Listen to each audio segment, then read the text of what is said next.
C Joseph Vijay எனும் நான்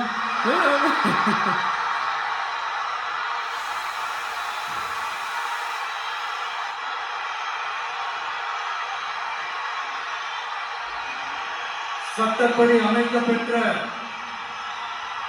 இந்திய அரசியல் அமைப்பின்பால் உண்மையான நம்பிக்கையும் மாறா பற்றும் கொண்டிருப்பேன் என்றும் இந்திய நாட்டின் ஒப்பில்லாத முழு முதல் ஆட்சியையும் ஒருமையையும் நிலை நிறுத்துவேன் என்றும்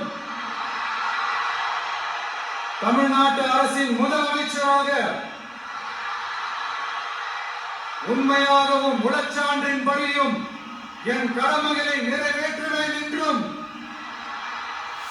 அரசியல் அமைப்பிற்கும் சட்டத்திற்கும் இணங்க அச்சமும் ஒருதலை சார்பும் இன்றி விருப்பு வெறுப்பை விலக்கி பலதரப்பட்ட மக்கள் அனைவருக்கும் நேர்மையானதை செய்வேன் என்றும் ஆண்டவன் மீது ஆணையிட்டு உறுதிமொழிகிறேன்.